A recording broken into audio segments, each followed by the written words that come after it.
Hey everybody, Danny Jones, Singing News Magazine. Welcome to today's episode of Danny's Diary, the podcast powered by Singing News Magazine. My guest today is a friend of mine from the state of Oklahoma, Ricky Capps of Master's Voice. How are things in Oklahoma today, Ricky? Man, it is hot, muggy, but it's good to be out.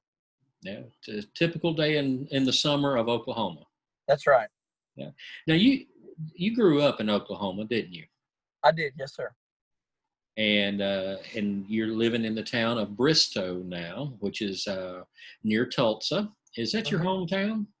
It is. I graduated from there, was raised there, and moved back there after college. So, yeah.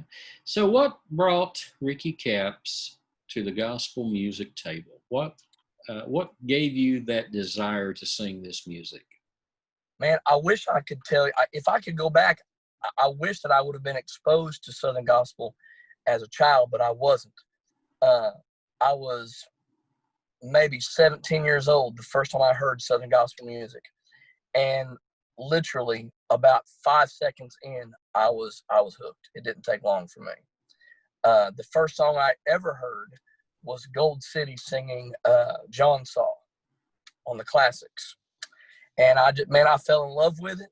And this is before Master's Voice was even a thought.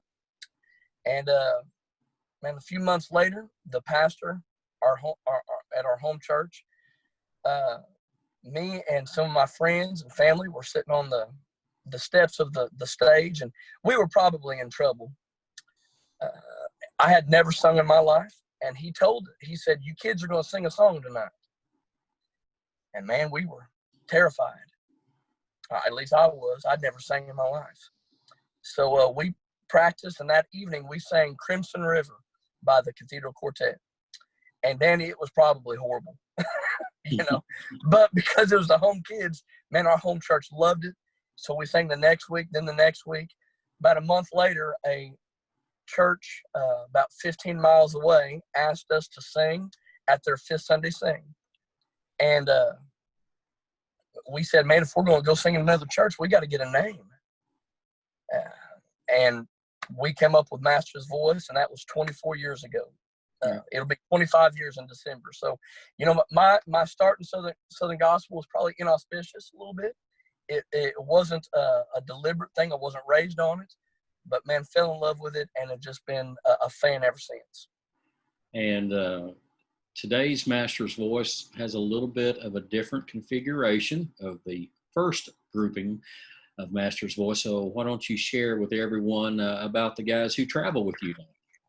Well, to be honest with you, of the 5 that started Master's Voice in 1995, everyone will tell you that I was the least likeliest one to still continue to do it. But here I am 24 years later, and I'm not disappointed about that at all. The one with the longest tenure, other than myself, is our piano player, he was born and raised in Bristow. His name is Theron Perry. He is 24 years old. He started right after his 17th birthday. He can literally just play everything. And he's a wonderful young man, loves the Lord, has a wonderful wife, and we're glad that he's here. The next guy, his name is Jerry Pilgrim. He's our bass singer. Master's Voice was a trio for a long, long time. And that was not because we didn't want to be a quartet. It's because we did not know a bass singer that we deemed good enough that was going to be could be in Oklahoma. And 5.5 years ago, I talked with Jerry. Of course, I've known Jerry for a little over 20 years. And we met at Eskimo Joe's in Stillwater. And about 3 or 4 minutes into the conversation, before we even got our food, we had already decided that we're going to do this together. So he's been with us 5.5 years. Our sound guy actually joined us 6 months after that. His name is Chuck Howe. So he's been with us about 5 years. And then my lead singer, his name is TJ Evans from South Carolina. He joined us. It was 4 years ago in June. And the newest member of Master's Voice is David Felinas. He's from Cincinnati, Ohio. He's been with us about 2 years. So that makes up the group. You alluded to something when you were talking about Jerry. and what you were aiming for is, since you're in the middle of Oklahoma, almost literally in the middle of Oklahoma, not that far Yes, from sir. the center, it's a little bit more difficult to assemble a group because, number one, you're set apart geographically from most of the Southern gospel world, which is in the southeastern part of the country. Right. And a lot of times, the people who have experience in gospel music, for them to be a part of Master's Voice or any group that's based out there, that would involve a move halfway across the country. Yes. And so that is just one of the challenges that you have as owning and managing a group that is not located in the Southeast. What else fits under that category? Well, like you said, most everyone that works here other than Theron has quit their job, sold their house, and moved to Oklahoma. So that is a challenge. And even if it weren't, you know this, it's a very short list of people who are talented enough, who also love the Lord, who want to travel and feels called to do this because it comes out of sacrifice. So that's already a short list. Then you put on top of that, living in Oklahoma. Oklahoma's not exactly a big tourist state. So it definitely has to be a calling to come here. I'd say the other challenges are, I mean, if you're talking about industry stuff, I mean, Master's Voice, like we'll start our 25th year in in December. And still there are the majority, I would say, of people in Southern gospel industry who are fans of this music anywhere east of the Mississippi. We're strangers to them. And that can be a challenge, especially when we go out east. Now, out west, man, we have a great following and do quite well. And let me drop a line. The success that we've had out east, to be honest with you, would not have happened without Danny Jones kind of being in our corner, believing in us and praying for us, and when he gets the chance, lying to people and telling them how good we are. So, Wow. You like that? Ricky. I appreciate that. that. That was started as a compliment, and it turned south there at the end. And see, folks, now you understand why I am one of the people in the industry who is rapidly losing the hair, okay? It's people just like the one on the screen with me right here. Wow. Do not blame Southern Gospel for that. That is No, I wasn't blaming Southern heavy Gospel. dose of genetics. I was blaming you. Oh, me. Yes. Yeah.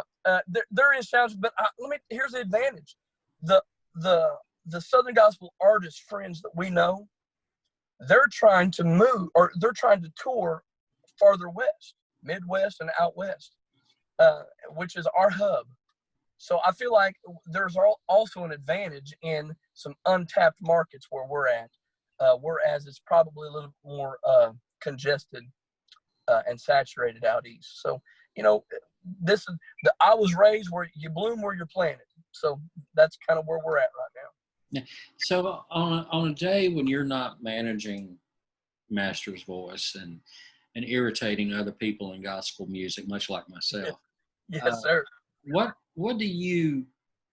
does Ricky Cap say would be on the list of his hobbies? Man,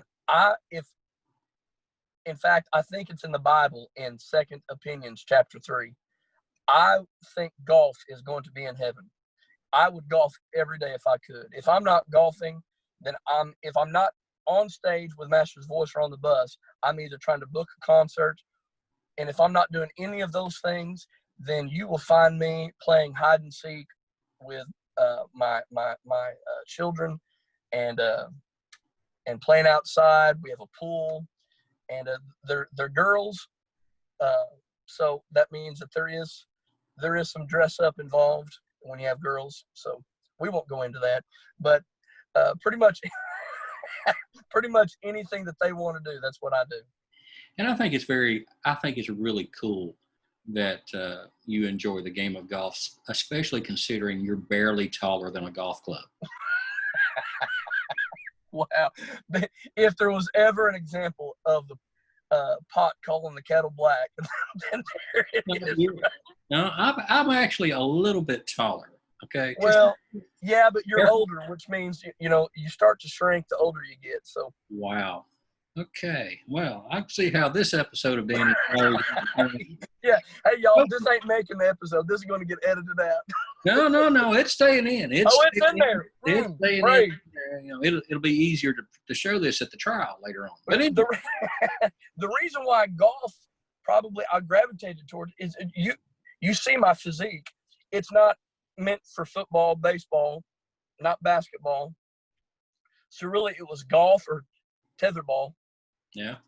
So. And that's why you play golf. When you go play, what's your average? I can actually play. I'm probably about a 6'5". I used to be a lot better, but I'm probably between a 5 and a 7 handicap. I'm pretty good. If you play it enough, you ought to be good at it. So. Okay. Well, then, for all the golfing enthusiasts out there, what's the best? Let me rephrase that. Which golf course have you enjoyed playing the most? Wow. Well, my hometown of Bristow is a very difficult golf course. It's a links course. If you're right-handed and you don't play a draw, you're going to have a challenge. But I would say the nicest course that I've played is Carson Creek in Stillwater. And there he is. Sorry, got a phone call. Yeah, Carson Creek in Stillwater, I would say, is probably my favorite one. It's a very nice, and for those that don't get to play a very nice course, if the course is in great shape, it's easier to shoot well. So you're always looking for one that's in great shape. Well, you need all the help you can get. We typically try to look for one that that we can play for cheap. Okay. Now the truth comes in. Yeah, there's always that. So. Well, not too long ago, a couple years ago, you developed a relationship with one of gospel music's leading record companies, and that's Crossroads, specifically the Sunlight label. And that's been a good union. And of course, along the way, you've gotten to spend some time with some very talented people, like Jeff Collins, who has taken a real interest in what you guys do, and he's offered some suggestions. Who else along the way can you say has really influenced and helped Master's Voice? Man, gosh, that's a great question. Let me start with, just since you brought up Crossroads, not only is Jeff Collins just an incredible producer, I would count him as a friend. He's always there to encourage me and pull out the best in us, I believe. So it's been a huge step for Master's Voice to be with a team like that. Of course, we wouldn't be with Crossroads if Chris White didn't take an interest in us. He's the one that signed us. He's the one that pursued it. And I remember when we signed, I told him I'm not going to let him down. And so we have a lot of respect for Chris. And Greg Bentley's been great for us. Jim Stover, our radio promoter, there's not anyone better in the industry than him. So our Crossroads family, we're very protective of them and very loyal to them, and we care about them a lot. The other people that have made a big difference, and Danny, I'm still a fan. I still get starstruck at Quartet Convention. So to say that these people have helped Master's Voice, it's almost a surreal type of a conversation. I would say that someone that even early on, 20 years ago, took us aside and at the Quartet Convention, this is when it was in Louisville, bought me a drink, bought me a Coke there at the exhibit hall and talked to me and tried to encourage me and tell me some do's and don'ts, and that was Mark Trammell. If anyone ever wonders if the people that you see on stage is the real deal, I can tell you that Mark Trammell has been given a lot of opportunities to show another side, and really he doesn't get anything out of helping me, but he certainly has done that. Gerald Wolfe has been very kind to us. Karen Peck, I have so many stories, probably none that her lawyer would want me to share on a broadcast like this about how much she has made me laugh, her and her wonderful husband Ricky, but they've been very kind to me. Someone that honestly in the last, I'd say 3 or 4 years, has taken a more of an interest in Master's Voice is Michael Booth. if there was ever an example of someone that literally did not need to encourage a no-name group out of Oklahoma, it would be Michael Booth. The Booth brothers have been overwhelmingly kind, and man, to say that I would count him as a friend is really just an honor. But Michael is the same off stage as he is on stage. He's witty, he's quick, he's very kind, and I would say he's very consistent. And I brought you up earlier, but Danny, I want you to know, I endorse you every chance I get. I think that it would be impossible to talk about Southern gospel music in the last 25 years without having a heavy dose of Danny Jones. And I appreciate what you've done for our group. I can tell you that our group would not have ever been east of the Mississippi on any stage whatsoever had it not been with your help and your kindness. And you've meant a lot to Master's Voice, and people don't know that because most of the time it's behind the scenes. And that's why I appreciate it so much. I was always I was taught this, that if someone's kind gesture has to be broadcast for everyone, you got to watch out for those people. But for the people that do it and no one ever knows except you and that other person, man, those are rare. So I'd say that you had a big impact on what we do. Very kind. And I could go on. Honestly, there's been so Danny Riley. I remember him from Steve Hurst School of Music. I mean, before he was singing full time there with Gold City, Danny Riley's been a good friend of mine, a good pal of mine. So, man, there's a list, and I would literally, it would be impossible to name them all. But there's been several that have encouraged us. To be honest with you, there's some that have chastised us out of love, constructively told us, don't do that. and that's been as helpful as anything else. So, well, like you mentioned, there's been a lot of people who offered their advice and help along the way, and that's true throughout Southern gospel music. It's for all the sentiment you could throw at this. It truly is one family. It really is. It is. And it's just like any other family. There are good days, there are bad days, and all that. But at the end of the day, they stick together and are pulling for each other to make it. Now, one thing a lot of people may not realize about Ricky Capps, but hopefully it has already shown in the few minutes we've been together today, he likes to laugh. He loves to have fun. He is, well, let's put it this way. If gospel music had a Dennis the Menace, it would be this one. Ricky. I like it. But the interesting thing about this is, even though Ricky is guilty of creating interesting moments for people in his practical jokes and stuff, Ricky can wander into a situation quicker than anybody else I have ever made in my life. For example, there was the day he got a phone call, and on the other end was Michael English. And I'll let Ricky tell that story right there. I'm actually shocked that a man with your diplomacy would bring up a story like that. Here's the story. First of all, big Michael English fan. I mean, I remember the first time I saw him at the Quartet Convention, I did not know that he was a giant human being, all right? And me, I'm minuscule. So it's a true Mutt and Jeff situation. It really is. When I shook his hand, it was like, feeding a whale a Tic Tac. His hand just enveloped me, So I was a big Michael English fan, like everyone else that probably grew up in the 90s. Man, the Gaither Vocal Band was it, and Michael English was a big part of that. And I had a friend, a pastor friend in Nashville. And when he called me, I don't know why, but I never saved his number to my phone. But I didn't know at the time very many people from Nashville. So anytime I saw a 615 number, I knew it was him. And anytime he answered the phone, he would be someone famous. He's been Bill Gaither. He's been, anyone who's anyone that's in Nashville, he's been George Jones, he's been George, all those people. Okay. So anytime I answer the phone and he says, yeah, this is Bill Gaither, I would always, oh, Bill, good to see you. And that was it. Well, one day I got a phone call on the 615 number. I was convinced it was him. I picked up the phone. I said, hello. And he said, is this Ricky Capps? I said, it is. He says, this is Michael English.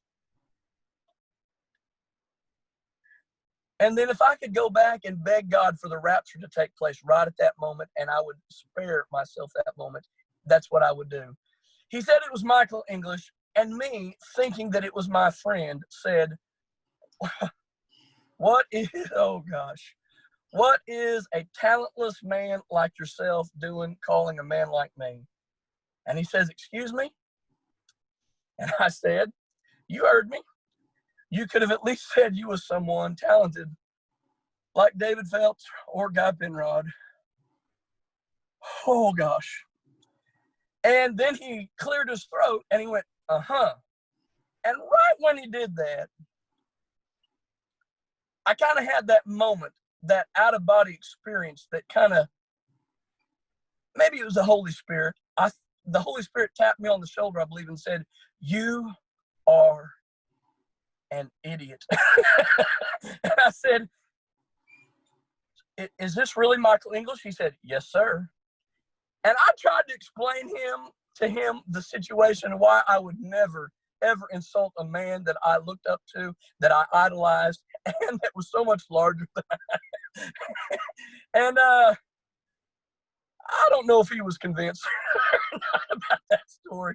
But anyways, that's my Michael English story. Thank you for bringing that up, by the way. Oh, you're welcome. But you're welcome.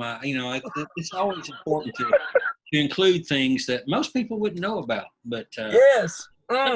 Believe it or not, there is a serious side to Ricky Capps. It doesn't show up very much, but when it does, it's usually because he's able to participate in one of his true loves, and that is just flat out ministering to people. Even though he's fully crazy and probably should be examined by professionals. He's very serious. I can't afford it.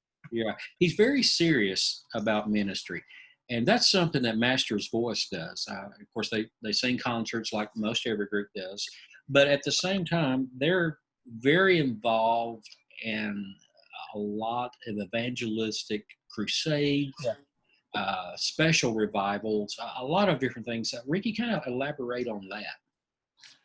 I would say every year we do at least about 16 revivals and several pastors' conferences and camp meetings a year. The Lord's called me to preach, and that's a passion of mine.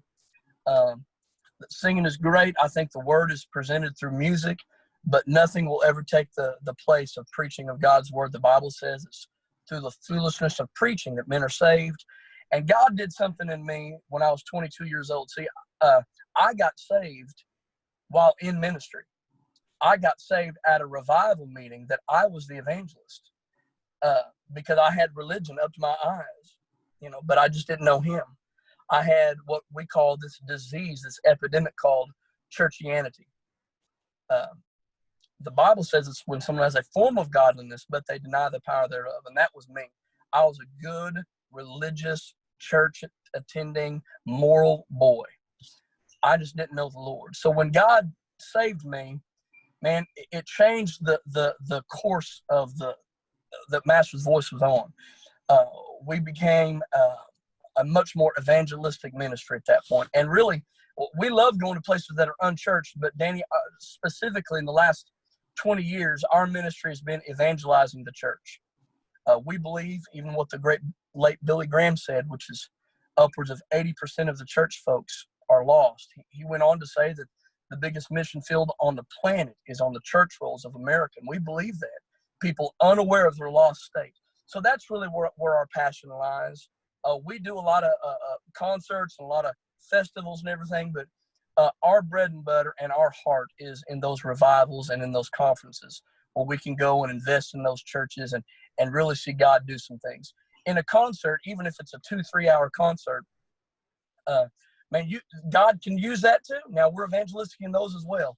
But when you can go spend a few days with some churches, man, it seems like you get to invest more in their life. So that's really a big part of what we do. A lot of groups don't do that. That's not necessarily their calling. That's not because I figured anything out. That's just what God's called us to. So now that the group has been off the road due to the pandemic for a little while, how have you occupied your time knowing that you're not really able to go out and sing? You're not really able to go out and do a crusade. You're basically stuck in place. What are you doing during this time to get ready for the day when we can go back out? Well, all of my guys, we've challenged each other to not be convenient, cheap Christians. What I mean by that is, if all of our ministry is done on stage, man, that's a cheap Christian right there. That is cheap Christianity. So we challenge each other. Hey, listen, if we're evangelists, then that means that we are an evangelist, whether we're at Walmart or on stage or on the bus somewhere. So we've been sharing our faith just on an individual basis, I would say. Other than that, the ministry stuff aside, I've spent more time with my children in the last 3 months than I've spent probably in their entire lives combined. And that's been very good. It's been fun for them, but it's been very good for me and my heart. I've done every honeydew that I've ever thought about doing. I have the nicest yard I've ever had in my life because I've been able to. Stop right there, as a matter of fact. Every time I talk to Ricky or get a text from Ricky, he's always been somewhere to get flowers, potting soil, or landscape timbers. Every time. The man must have a palace in Oklahoma. Oh, here we go. Yeah, man, we do have a couple acres. And right. Can I tell you, I did not think I was going to be that guy that took a yard serious. But I've got some neighbors that they have a very nice lawn. And I'm just a little competitive. I'm like, no, I can do that. I can do that. So if you're in an airplane by chance and you happen to be flying over the state of Oklahoma and you look out your window and you happen to see this excessively green patch, it's probably his yard. That's right. Wave at me. That's right. He'll be the little guy out there looking like he's landscaping. That's it. But now that you like you said, your daughters are the apples of your eye, and you've been able to spend a lot of time with them. And are they ready for Daddy to get back out on the road? I don't know. I think that it'll probably be a hard transition for them again once things are in full swing and we're out again. Because like you said, I like to have a good time. So we laugh a lot, and they're crazy. They probably are. They wouldn't say that to me, but I think that if they were going to be completely honest, they would probably say, "Man, Dad, it's so good to have you home. So much. So when do you go sing again?" Right. Anyway, hey, before we sign off here, we got to ask a couple of the typical questions that everyone is asked. Okay. Now, this is just routine filler stuff that people always like to know. What's your favorite ice cream? Rocky Road. Favorite sport? Football. This is coming from the man who likes to play golf every day. Keep that in mind. Yeah. In my mind, I'm a football player, but genetics, it messed up. It's sort of, you think you're a quarterback, but you're actually the water boy, right? Yes. Okay. Absolutely. All right. Your dream car? A 66 fastback Mustang. Metallic mint green, hard top convertible. You have thought about this before, haven't you? That's not the first time I've thought about that. You're right. If you were not living in Oklahoma, where would you like to live? Danny Jones' basement. I don't know. Man, honestly, can I tell you? There's a couple places. I would say I love Colorado. the people are a little different. They're a little bit more reserved. I think that they probably would not like some of my personality as much. A place that we've gotten to know a little bit better since we've been with Crossroads is North Carolina. I think that there's places in North Carolina that are just gorgeous. So I'd say either North Carolina or, I like Southern Georgia. Okay. All right. So that's pretty good. So before we sign off today, anything you would like to say to the folks, and tell them where they can find more, where they can learn more about Master's Voice. We're on Facebook, Twitter, and Instagram.